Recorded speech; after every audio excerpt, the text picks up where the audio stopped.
Hello everyone, কেমন আছো সবাই? আশা করছি সবাই ভালো আছো, সুস্থ আছো। আর আমরাও ভালো আছি। তো বোনের বাড়ি বেড়াতে এসেছি, তোমাদেরকে আগের ভিডিওতে বলেছি।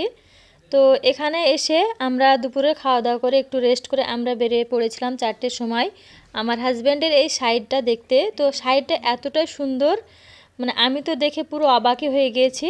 আর এই সাইডটার দায়িত্বে আমার হাজব্যান্ড আছে, তার জন্য মাঝে মধ্যে আসে। তো আমি বোনের বাড়ি ওর সঙ্গে আসি মাঝে মধ্যে, কিন্তু যাওয়া হয় না। তো আজকে ভাবলাম চলেই আসি। আর এই ঘরটা হচ্ছে ইনটেক, মানে এখান থেকে এই গঙ্গা থেকে জল তোলে। আর এই দেখো গঙ্গার জল একদম ভরপুর। আর যেহেতু এখন বর্ষাকাল, তো বর্ষার জলে একদম কানা কানা ভরে গিয়েছে। আর দেখে ভীষণই ভয়ও লাগছিল, আবার দেখতে জল ভালোও লাগছিল। এই দেখো এই দিকেও একদম কানায় কানায় জলে ভরে গিয়েছে। তো আমরা গিয়েছিলাম, আমি, আমার ছেলে, মেয়ে, আমার হাজব্যান্ড আর আমার বোনের ছেলে আর মেয়ে ছিল। এই ঘরটার পাশ দিয়ে একদম পুরো রেলিং দিয়ে ঘেরা, তবুও ভয় লাগছিল যেহেতু ছেলে মেয়ে সবাই আছে সাথে, তার জন্য।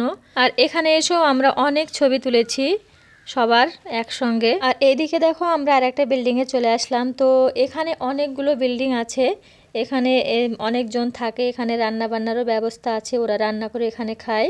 আর এটা হচ্ছে অফিস রুম। তো এখানে একজনই মতো রাত্রে থাকে, সবাই আপন আপন বাড়ি চলে যায়, একজনই রাত্রে এখানে থেকে যায়, এখানে ও রান্না বান্না করে খায়। তো এই দিকে দেখো আমরা আর একটা বিল্ডিংয়ে চলে আসলাম। তো এখানে হচ্ছে এই জলটা, মানে নোংরা জলকে এটা দিয়ে, যেটা গোল করে ঘেরা আছে, এটা দিয়ে জলটাকে ভালোভাবে পরিষ্কার করে। তারপরে এই অপরিষ্কার জলটা এখানে ফেলা হয়। তো প্রথমে আগে জলটাকে বিশুদ্ধ করে তারপরে নোংরা জলটাকে এখানে ফেলে দেয়। তো এই দিকে দেখো আরেকটা বিল্ডিং, এটাও কতটা সুন্দর এখানের। আর এই জায়গাগুলো মনে হচ্ছে দেখে একদম পুরো পার্কের মতো, দেখতে ভীষণই ভালো লাগছিল। তো এখানে দেখো আমরা সব বিল্ডিং ঘুরে চলে এসেছি, আর এখানে আমরা নেমে আসছি। আর এখানে যে মেন গেটটা দেখতে পাচ্ছ, সেই লাইটগুলোর নাকি অনেক দাম, এখানে 1 থেকে 1.5 লাখের মতো দাম এই লাইটগুলো। আজ তবে এই পর্যন্ত, দেখা হবে নেক্সট ভিডিওতে। সবাই ভালো